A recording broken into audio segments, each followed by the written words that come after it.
নমস্কার বন্ধু, আমার চ্যানেলে সকলকে জানাচ্ছি স্বাগতম। আজকের ব্লগটা আরম্ভ করছি আমি এখান থেকে। বাজে এখন সকালের 8টা। সোনু চলে গেছে আঁকতে। আপনাদের দাদা আমি দুজনে গেছিলাম, ওকে দিয়ে এসে আসার পথে এই যে বাজার করে নিয়ে এসেছি। এগুলোতে আছে সবজি বাজার,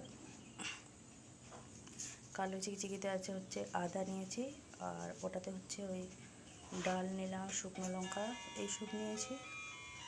তো আজকে একাদশীরও বাজার হয়েছে, প্লাস ওদের একটা ওই ডালমা হবে, সেই জন্য ফুলকপি একটা নিয়েছি, টমেটো, ধনেপাতা, এদিকে সব টুকিটাকি সবজি আছে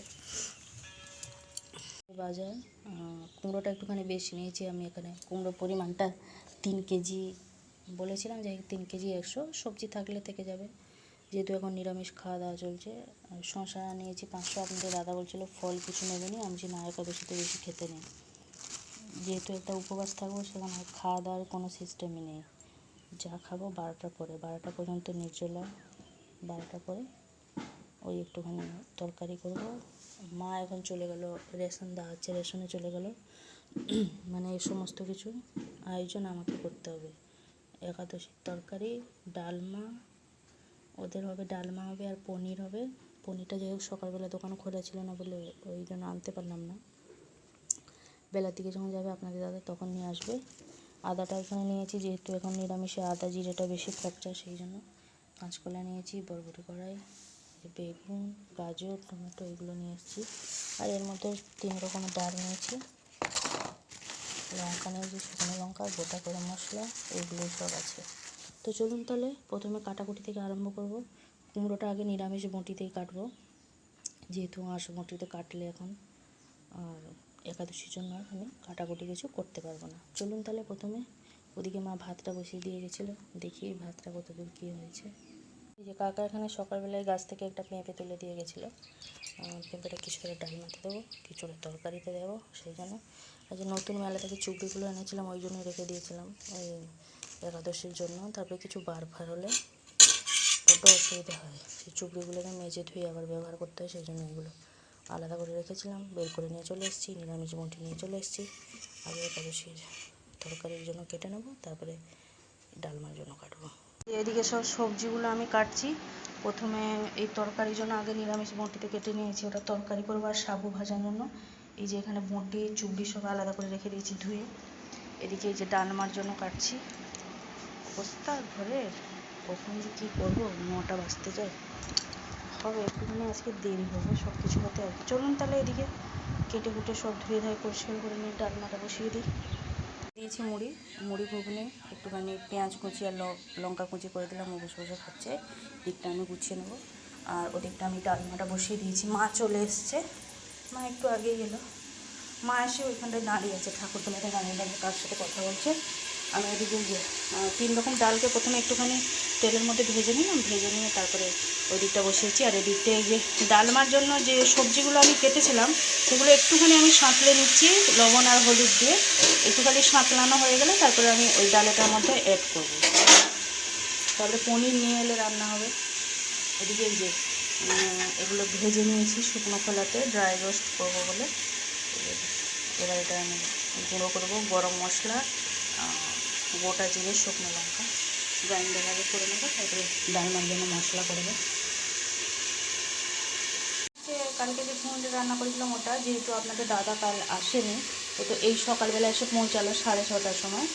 ও কালো রাত হয়ে গেছিলো, ওই জন্য 7টার সময় আমাকে ফোন করে বললো যে আমি যেতে পারবো না, তুমি শুনুন জন্য কিছু একটু এনে দাও, যেহেতু আজকে কিছু হবে না বাড়িতে। সেই জন্য আবার কী করবো, ওই মা আর আমি দুজনে মিলে গেছিলাম, আর ওই জন্য একটুখানি চিকেন পকোড়া এনে দিয়েছিলাম। হ্যাঁ হ্যাঁ হ্যাঁ হ্যাঁ সেই জন্য। আর ওই সেই চিকেন পকোড়া দিয়েই রাত্রিবেলা রুটি খেয়েছিল। তো সেই জন্য আপনার দাদা আর আসতে পারেনি কালকে কাজের জন্য, সকালবেলা এসে পৌঁছেছে। এসেই তারপরে আমরা দুজনে মিলে শুনিতে দিতে গেলাম, আসার সময় সে বাজারে ঘাটগুলো করে নিয়ে এলাম। তো সেই ঝুলটাই ছিল, ওটাই গরম করে পেঁয়াজ লঙ্কা একটুখানি কুচি কুচি করে দিয়ে দিয়েছি, ও খাচ্ছে ওদিকটা। এই যে একটুখানি সাঁতলে নিলাম, সাঁতলে নিয়ে দিয়ে দিয়েছি। ডালটা যেহেতু হাফ মতন সেদ্ধ হয়ে গেছে, ওই জন্য দিয়ে দিলাম এবার এই সবজিগুলো।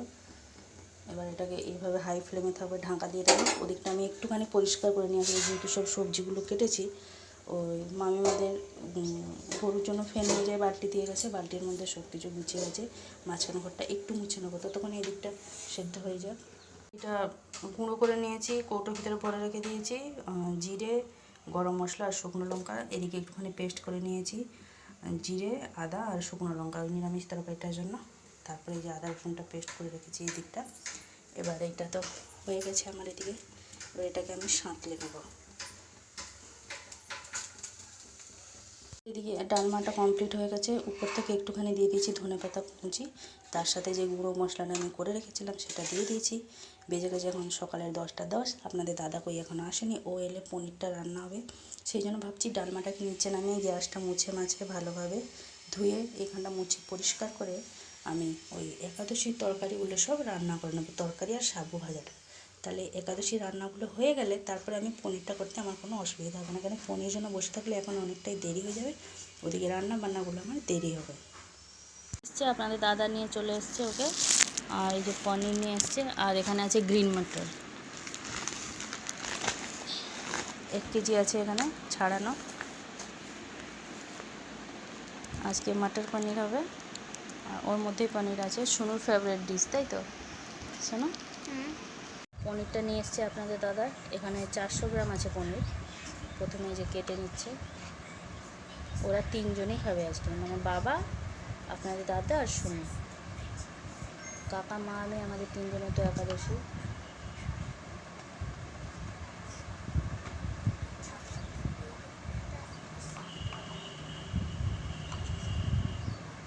মটর পনির হবে।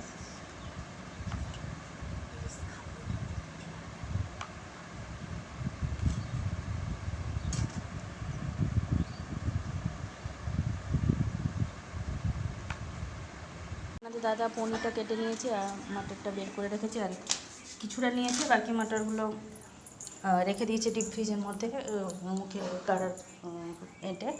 এদিকে আমাকে খানিকটা বাদাম ছাড়িয়ে দিল। এদিকে যে তরকারিটা আমার হয়ে গেছে, একাদশীর তরকারি। এবার সাবু ভাজাটা করবো, ওই জন্য ছাড়াচ্ছিলাম, ওদিকে আবার আমার সাথে এসে বাদামটা ছাড়ালে।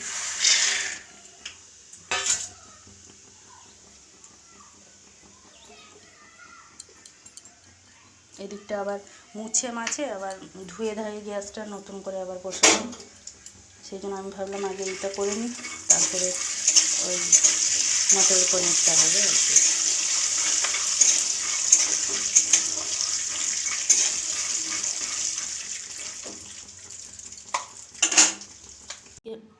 আমার একাদশী খাবার সব হয়ে গেছে, এবার পনিরের রান্না বান্না হবে।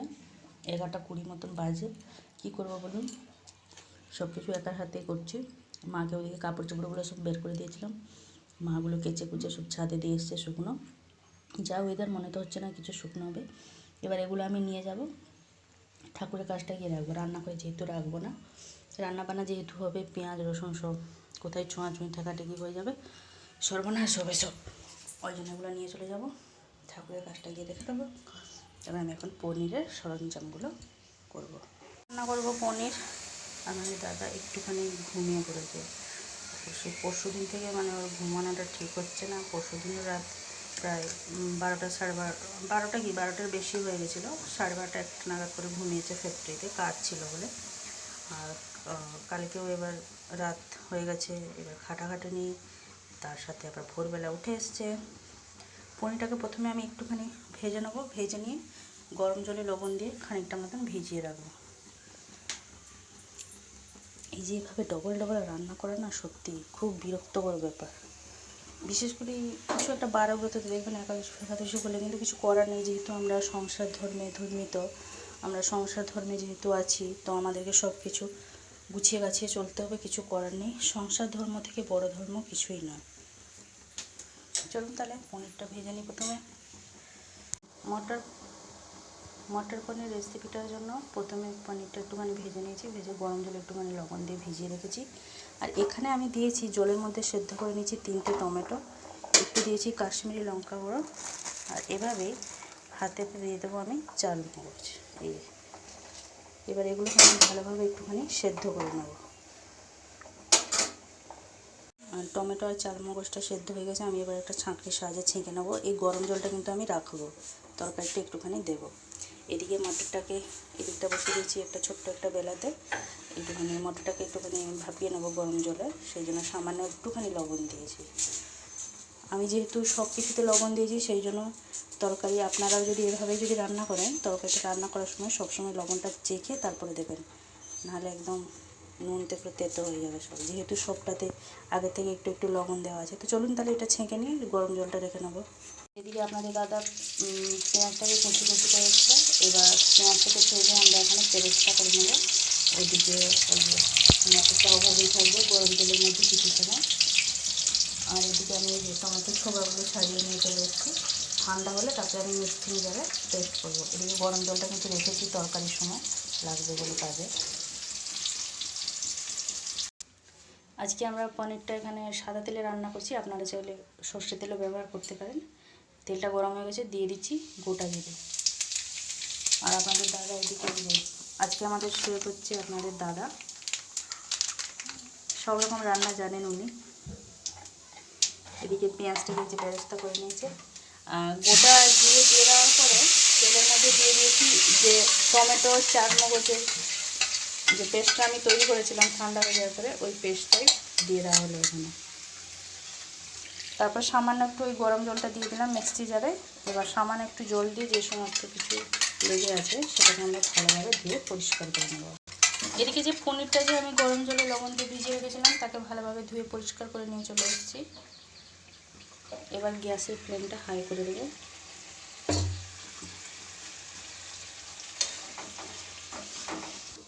মশলাটা কষানোর জন্য খানিকটা আমরা এখানে ঢাকা দিয়ে কষিয়ে নেব।